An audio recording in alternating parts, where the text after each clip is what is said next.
Right ఇక breaking news చూస్తున్నాం. ఇరాన్లోని 3 అణు కేంద్రాలపై అమెరికా ప్రత్యక్షంగా దాడులు చేసింది. ఈ ఘటనతో అంతర్జాతీయంగా ఉద్రిక్తతలు మరింత తీవ్రతరమయ్యాయి.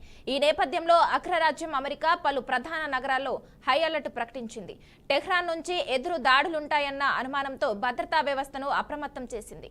ఇరాన్లోని ఫోర్డో, నతాంజ్, ఇస్ఫహాన్ అణు కేంద్రాలపై అమెరికా దాడులు జరిపింది. దీనికి ప్రతిగా ఇరాన్ ఎలా స్పందిస్తుందన్న ఆందోళన ప్రపంచవ్యాప్తంగా కొనసాగుతుంది. పౌరులకు ఎలాంటి హాని జరగకుండా ముందస్తు చర్యలో భాగంగా అమెరికా ప్రార్థనా మందిరాలు, సున్నిత ప్రాంతాల్లో భద్రతను కట్టుదిట్టం చేసింది. వాషింగ్టన్, న్యూయార్క్ సహా పలు నగరాల్లో హై అలర్ట్ ప్రకటించింది.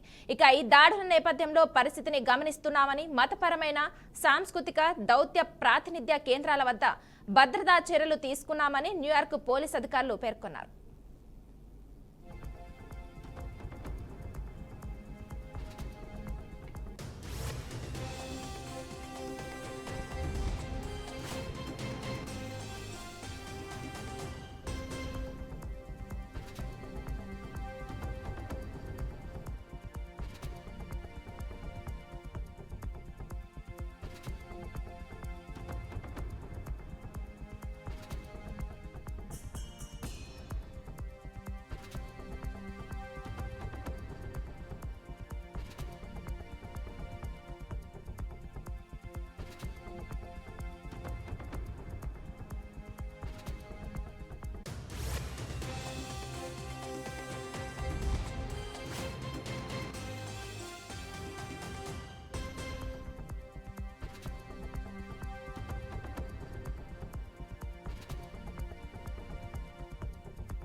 మరో బ్రేకింగ్ న్యూస్ చూస్తున్నాం. ఇజ్రాయెల్తో ఉద్రిక్తతలు కొనసాగుతున్న నేపథ్యంలో ఇరాన్లో చిక్కుకుపోయిన 827 మంది భారతీయులను ఆపరేషన్ సింధూర్లో భాగంగా విజయవంతంగా స్వదేశానికి తరలించినట్లు విదేశీ వ్యవహారాల శాఖ వెల్లడించింది.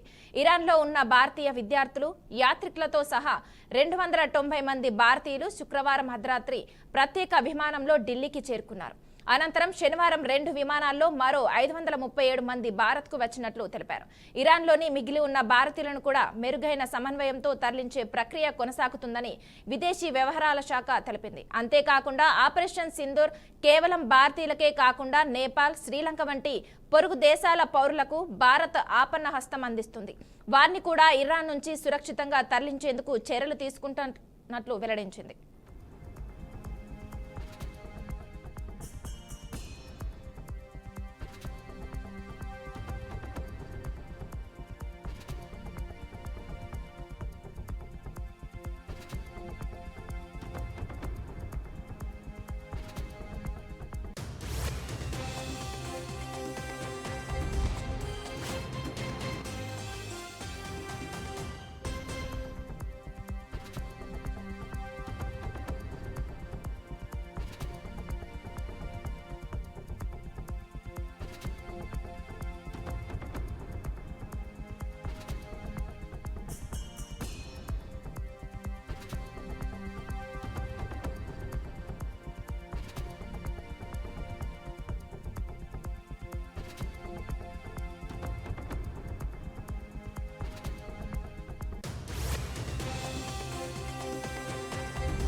కాళేశ్వరం ప్రాజెక్టులో అవినీతిపై కేంద్ర మంత్రి బండి సంజయ్ తీవ్ర వ్యాఖ్యలు చేశారు. బీఆర్ఎస్ కాంగ్రెస్ పార్టీలు ఒకటేనని ఆరోపించారు.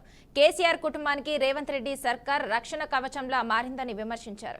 అవినీతి ఆరోపణలు ఉన్నప్పటికీ కేసీఆర్ కుటుంబంపై చర్యలు తీసుకోకుండా కేవలం అధికారుల వరకే కేసులు పరిమితం చేయడం దారుణమన్నారు. కాళేశ్వరం ప్రాజెక్టు కేసీఆర్ కుటుంబానికి ఏటీఎంలా మారిందని బండి సంజయ్ విమర్శించారు. కాళేశ్వరం అవినీతిపై సీబీఐ విచారణ అవసరముందని డిమాండ్ చేశారు. వాస్తవాలను బయటపెట్టాలంటే కేసును సీబీఐకి అప్పగించాలని బండి సంజయ్ స్పష్టం చేశారు.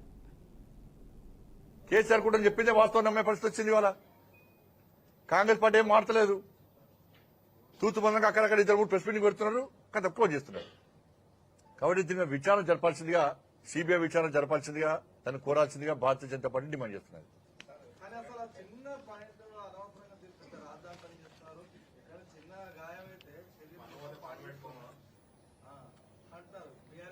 మరి పోయి పోయమని చెప్పారు. బీఆర్ఎస్ అందరూ పోయి అప్పుడు తట్టమోసి ఇలా ₹1,00,00,000 వసూలు చేశారు కదా. బీఆర్ఎస్ పార్టీ వాళ్ళు అందరూ పోయి అంటే పిల్లలు కట్టమని చెప్పారు. అంటే ఎన్డీఎస్ఏ నిపుణుల కంటే పెద్ద తోపు కాల వీళ్ళు.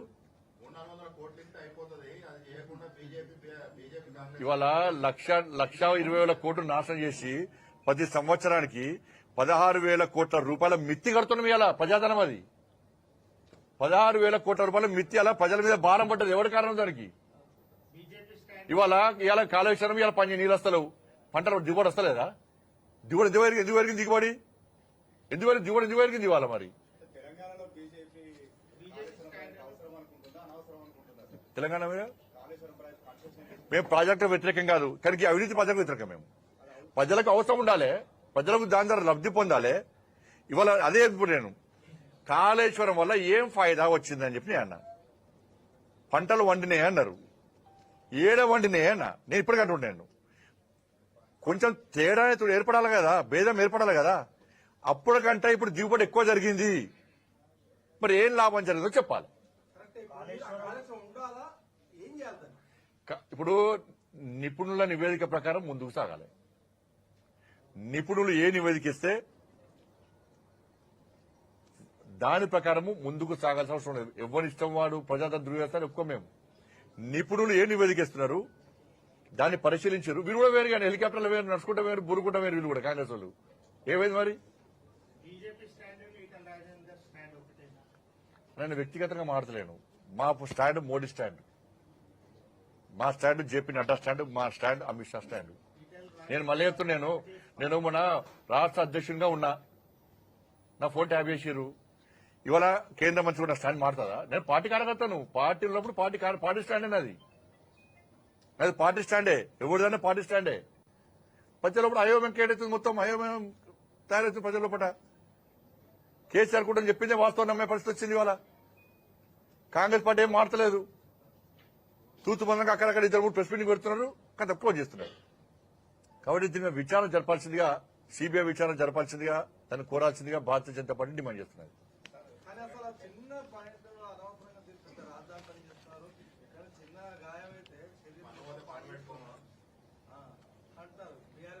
మరి పోయి పోయమని చెప్పారు. బీఆర్ఎస్ అందరూ పోయి అప్పుడు తట్టమోసి ఇలా ₹1,00,00,000 వసూలు చేశారు కదా.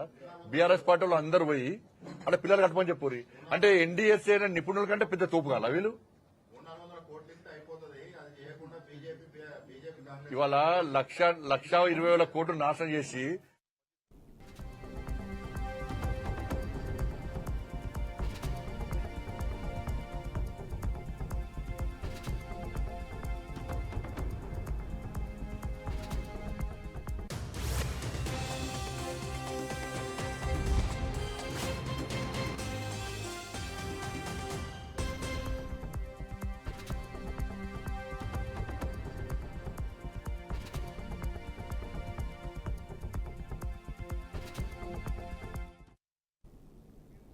రైట్, ఇక బ్రేకింగ్ న్యూస్ చూస్తున్నాం. ఆంధ్రప్రదేశ్ డిప్యూటీ సీఎం పవన్ కళ్యాణ్ తమిళనాడులో పర్యటిస్తున్నారు. తమిళనాడు రాష్ట్రంలోని మదురై నగరంలో సాయంత్రం జరగనున్న మురుగ భక్తగల్ కార్యక్రమంలో పాల్గొనున్నారు. సాయంత్రం లక్షలాది మంది సుబ్రహ్మణ్య స్వామి భక్తులతో కార్యక్రమం జరగనుంది.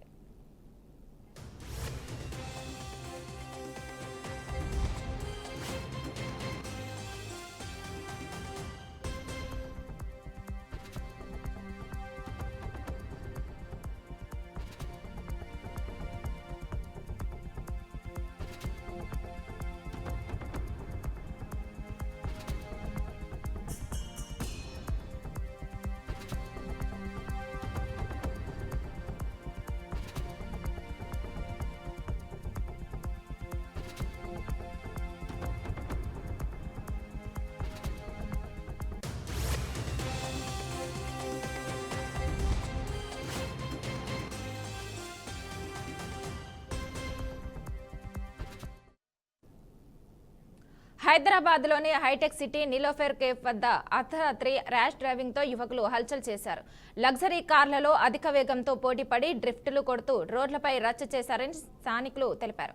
అతివేగంగా కార్లు నడుపుతూ పోటీపడ్డ ఆకతాయిలు ట్రాఫిక్ నియమాలను పట్టించుకోకుండా ప్రమాదకరంగా వాహనాలతో దూసుకెళ్లారని చెప్పారు. ఈ సమయంలో ఒక వాహనం అదుపు తప్పి అక్కడే పార్క్ చేసి ఉన్న 2 కార్లను ఢీకొట్టింది. ఈ ఘటనతో స్థానికుల్లో భయాందోళనలు ఏర్పడ్డాయి. ఇక బాధితుల ఫిర్యాదు మేరకు పోలీసులు సీసీ కెమెరాల ఫుటేజ్ ని పరిశీలించి బాధ్యులపై కేసు నమోదు చేసి దర్యాప్తు చేపట్టారు.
ఆంధ్రప్రదేశ్లో రాబోయే 2 రోజుల్లో తేలికపాటి నుంచి మోస్తరు వర్షాలు కురిసే అవకాశం ఉందని అమరావతి వాతావరణ కేంద్రం ప్రకటించింది.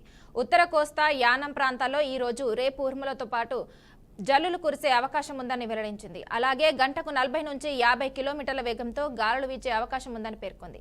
దక్షిణ కోస్తా, రాయలసీమ ప్రాంతాల్లో తేలికపాటి వర్షాలు పడే సూచనలు ఉన్నట్లు వాతావరణ శాఖ పేర్కొంది. గత 24 గంటల వ్యవధిలో శ్రీశైలంలో గరిష్టంగా 40 మిల్లీమీటర్లు, రాజమహేంద్రవరంలో 30 మిల్లీమీటర్లు, చిత్తూరులో 19 మిల్లీమీటర్లు, అమలాపురంలో 18 మిల్లీమీటర్లు, కంబం, కాకినాడలో 13 మిల్లీమీటర్లు, యానం, నెల్లూరులో 6.6 మిల్లీమీటర్లు, తణుకులో 4.8 మిల్లీమీటర్లు, బాపట్లలో 4.3 మిల్లీమీటర్లు, కావలిలో 4 మిల్లీమీటర్ల చొప్పున వర్షపాతం నమోదైందని తెలిపింది. భారీ వర్షాల నేపథ్యంలో లోతట్టు ప్రాంతాలు, వరద ముప్పు ప్రాంతాల ప్రజలు అప్రమత్తంగా ఉండాలని వాతావరణ అధికారులు సూచించారు. వర్షం పడుతున్నప్పుడు బహిరంగ ప్రదేశాల్లో ఉండకూడదని వాతావరణ కేంద్రం హెచ్చరించింది.